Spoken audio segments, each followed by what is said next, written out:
Assalamualaikum warahmatullahi wabarakatuh. Selamat pagi anak-anak yang sedang menonton video pembelajaran ini. Bertemu lagi dengan Ibu Nur Faiza dalam pembelajaran Bahasa Indonesia. Bagaimana kabar kalian semua? Ibu berharap kalian tetap dalam kondisi sehat walafiat ya. Nah, dalam pembelajaran daring kali ini Ibu berharap kalian tetap mematuhi protokol kesehatan walaupun pembelajaran dari rumah. Senang sekali bertemu kembali dengan kalian dan salam semangat. Sebelum kita memulai pembelajaran, alangkah baiknya kita berdoa terlebih dahulu sesuai dengan agama dan keyakinan masing-masing. Berdoa dimulai. Berdoa selesai. Anak-anak masih ingat tidak kalau minggu kemarin kita sudah belajar mengenai materi proposal? Nah, kali ini kita akan belajar apa ya? Ya, kali ini kita akan belajar mengenai struktur dan kebahasaan karya ilmiah. Apa sih karya ilmiah itu? Nah, jadi pengertian karya ilmiah adalah karangan ilmu pengetahuan yang dibuat berdasarkan data dan fakta yang ditulis dengan metodologi penelitian yang baik dan benar dan dapat dipertanggungjawabkan kebenarannya. Nah, dalam mempelajari karya ilmiah, apa sih tujuannya? Ada yang tahu? Oh ya, tujuannya dari mempelajari dan membuat karya ilmiah adalah mempublikasikan kepada masyarakat mengenai ilmu pengetahuan yang diteliti. Jadi, dengan karya ilmiah kita dapat meneliti banyak ilmu pengetahuan yang dapat kita sebarkan untuk masyarakat.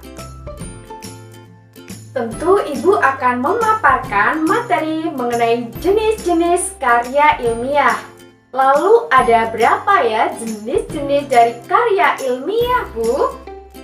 Nah, jenis karya-karya ilmiah itu ada 3. Yang pertama, karya ilmiah bentuk populer. Populer di sini yaitu tema yang diangkat dekat dengan masyarakat umum. Jadi, masyarakat umum masih bisa membaca karya ilmiah yang akan kita buat. Kalau misal masyarakat membaca mengenai karya ilmiah yang kita buat, mereka akan paham mengenai apa yang kita maksud dalam karya ilmiah tersebut. Selanjutnya, karya ilmiah ini dimuat dalam surat kabar, yaitu kita dapat melihat karya ilmiah bentuk populer ini dalam kolom artikel. Jadi kalian bisa membuka surat kabar dan melihat bentuk karya ilmiah populer di sana. Selanjutnya, bentuk karya ilmiah ini adalah manasuka, yang berarti kita dapat menyusun dengan suka-suka kita. Artinya, penyusunan ini kita dapat bebas memilih dalam bentuk paragraf. Nah, biasanya karya ilmiah ini dimuat dalam bentuk struktur. Ada bab 1, bab 2, bab 3, ada judul, latar belakang, dan lain-lain. Nah, dalam karya ilmiah ini, bentuk populer ini kita dapat menyusun dalam bentuk paragraf. Namun, ada catatannya, yaitu kita harus menggunakan bahasa baku dalam penyusunannya. Namun, dalam penyusunannya, karya ilmiah bentuk populer ini dapat disusun dengan bahasa yang lebih sederhana, jadi masih bisa dipahami oleh masyarakat umum. Jenis yang kedua yaitu semi formal. Semi formal di sini adalah bentuk yang lebih ringan dari formal. Artinya semi formal di sini yaitu karya ilmiah disusun berdasarkan struktur yang sudah ada. Karya ilmiah disusun berdasarkan pendahuluan, latar belakang, rumusan masalah, dan lain-lain. Jadi di bentuk populer karya ilmiah disusun menggunakan paragraf. Nah, di semi formal ini sudah mengikuti struktur yang ada. Jadi sudah disusun berdasarkan struktur yang sudah terdapat dalam karya ilmiah. Nah, dari penjelasan tadi, apakah kalian sudah mengetahui contoh dari karya ilmiah bentuk semi formal? Ya, akan Ibu beritahu. Contoh dari karya ilmiah bentuk semi formal adalah makalah. Makalah yang sering kalian buat dalam pembelajaran. Nah, itu adalah salah satu bentuk karya ilmiah semi formal. Jenis yang ketiga yaitu bentuk formal. Dalam karya ilmiah, bentuk formal ini bisa dilihat dari struktur yang lebih padat dan lebih jelas daripada bentuk semi formal.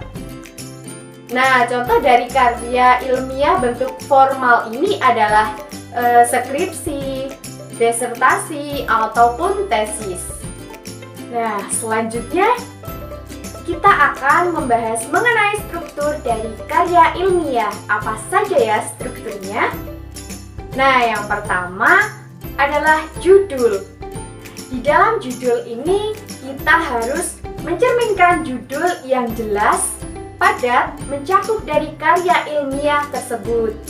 Jadi dalam judul karya ilmiah ini harus mencerminkan dari isi karya ilmiah itu sendiri.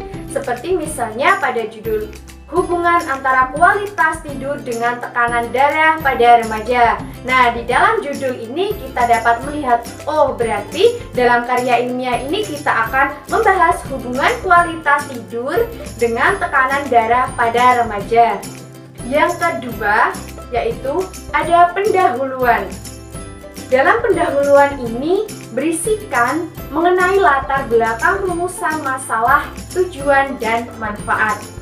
Dan yang ketiga, ada kajian teoritis.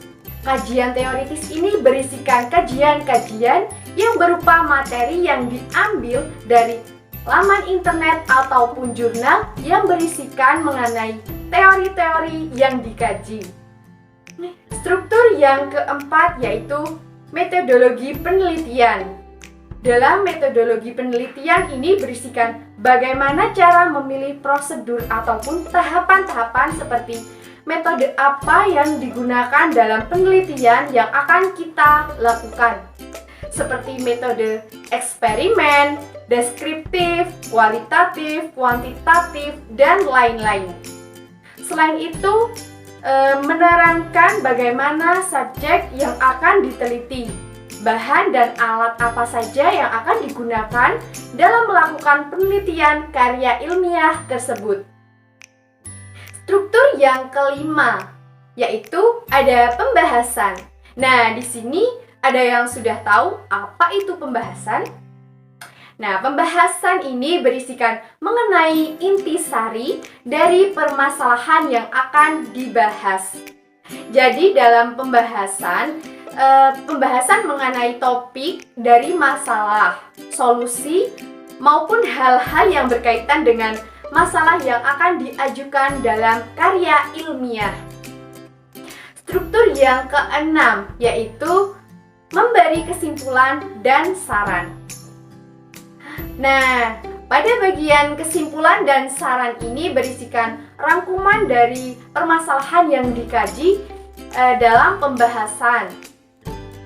Selanjutnya, struktur yang terakhir yaitu adanya daftar pustaka. Dalam penulisan karya ilmiah harus disertai dengan lampiran daftar pustaka karena dalam kerangka teoritis kita sudah mengutip materi milik orang lain, artikel ataupun jurnal dari laman internet maupun buku. Semoga semua paham dengan apa yang sudah Ibu sampaikan. Jika masih ada yang belum jelas, bisa ditanyakan. Ibu persilahkan kalian bertanya di kolom komentar. Nah, materi kali ini sudah membahas mengenai karya ilmiah. Ibu sudah memaparkan dari pengertian, tujuan, jenis-jenis karya ilmiah, dari bentuk populer, semi formal, dan formal. Setelah itu ada pun 7 struktur yang ada: judul, pendahuluan, kerangka teoritis, metodologi penelitian, pembahasan, kesimpulan, saran, dan yang terakhir ada daftar pustaka. Nah, agar pemahaman kalian lebih terasah, setelah menonton video ini, Ibu akan memberi tugas untuk anak-anak semua. Apa itu tugasnya? Ya, tugasnya adalah menyusun sebuah contoh dari bentuk semi formal, yaitu makalah. Kalian susun sebuah makalah secara singkat saja. Tidak usah banyak-banyak mengenai topik bahasa Indonesia. Disusun berdasarkan struktur yang sudah Ibu jelaskan tadi. Pembahasan materi mengenai karya ilmiah, Ibu berharap semoga apa yang sudah kita pelajari kali ini bermanfaat bagi kita semua. Nah, untuk pertemuan minggu depan, kita akan belajar mengenai materi resensi. Jangan lupa dipelajari ya. Baik anak-anak, sebelum kita akhiri pembelajaran kali ini, marilah kita tutup dengan membaca hamdalah bersama-sama. Alhamdulillahirabbil alamin. Selamat mengerjakan dan tetap semangat, sekaligus kalian harus tetap menjaga kesehatan. Tetap patuhi protokol kesehatan dan melakukan 3M. Sampai jumpa lagi pada video pembelajaran berikutnya. Terima kasih. Wassalamualaikum warahmatullahi wabarakatuh.